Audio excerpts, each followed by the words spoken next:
ಮನೇಲೆಲ್ಲ ಚೆನ್ನಾಗೇ ಇದ್ದೀವಿ, ನಮ್ದೇನು ಪ್ರಾಬ್ಲಮ್ ಇಲ್ಲ. ಏನಂದರೆ ನನ್ನ ಗಂಡ ನಾನು ಈ ಥರ ಹೊಡೆದು ಹಾಕಿದಾರಲ್ಲ, ಅವರಿಗೆ ಏನು ತೊಗೊಂಡು ಹೊಡಿಬೇಕು ಅಂತ ಗೊತ್ತಿಲ್ಲ. ನನ್ನ ಗಂಡ ಏನು ತಪ್ಪು ಮಾಡಿದ್ದಾರೆ, ನಾನೇನು ತಪ್ಪು ಮಾಡಿದ್ದೀನಿ? ನನ್ನ ಗಂಡನ ಕಳ್ಕೊಂಡು ನಿಂತ್ಕೊಳ್ಳೋ ಅಂಥದ್ದು ನಾನೇನು ತಪ್ಪು ಮಾಡಿದ್ದೀನಿ? ನನಗೆ ನನ್ನ ಮಕ್ಕಳು ಇಬ್ಬರು ಇದ್ದಾರೆ, ಅವರಿಬ್ಬರು ಏನು ಮಾಡಿದ್ದಾರೆ? ಅವ್ರಿಗೆ ನನಗೆ ನ್ಯಾಯ ಬೇಕು. ನನ್ನ ಗಂಡಂಗೆ ಈ ಥರ ಮಾಡಿರೋರಿಗೆ ಶಿಕ್ಷೆ ಆಗಬೇಕು, ನನಗೆ ನ್ಯಾಯ ಬೇಕು.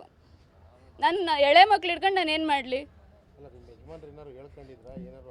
ಯಾವುದೇ ಇಲ್ಲ, ಎಲ್ಲ ಫ್ರೆಂಡ್ಶಿಪ್ಪಲ್ಲೂ ಅವ್ರು ಚೆನ್ನಾಗೇ ಇದ್ದರು. ಫ್ರೆಂಡ್ ಅಂದರೆ ಅವ್ರು ಜೀವ ಬಿಡ್ತಿದ್ರು. ನಮ್ಮ ಮನೆಗೆ ನಾನು ಯಾವ ಫ್ರೆಂಡ್ಸ್ನೂ ನಾನು ಭೇಟಿ ಮಾಡಿಲ್ಲ ಅವ್ರದ್ದು. ಅವರು ಹೇಳೋರು ಅಷ್ಟೇ, ನಾನು ಯಾರನ್ನೂ ಫ್ರೆಂಡ್ಸ್ನೆಲ್ಲ ನಾನು ಭೇಟಿ ಮಾಡೋಕ್ಕೆ ಹೋಗ್ತಿರ್ಲಿಲ್ಲ. ಅವ್ರು ಹೇಳೋರು ನನ್ನ ಫ್ರೆಂಡ್ ಆ ಥರ ಮಾಡ್ತಾರೆ, ನಾನು ಕರೆದಿದ ತಕ್ಷಣ ಬರ್ತಾರೆ, ಹೆಲ್ಪ್ ಮಾಡ್ತಾರೆ, ಈ ಥರ ಎಲ್ಲ ಮಾಡ್ತಾರೆ ಅಂತ ಗೊತ್ತಿರಲಿಲ್ಲ ನನಗೆ ನಿಜ. ಏನು ಹೇಳಲಿ? ನನಗೆ ನ್ಯಾಯ ಬೇಕು, ನನಗೆ ನನ್ನ ಗಂಡ ಬೇಕು. ನನ್ನ ಗಂಡನ ತರಿಸ್ಕೊಡ್ಲಿ, ಇಲ್ಲ ನನಗೆ ನ್ಯಾಯ ಕೊಡಿಸ್ಲಿ.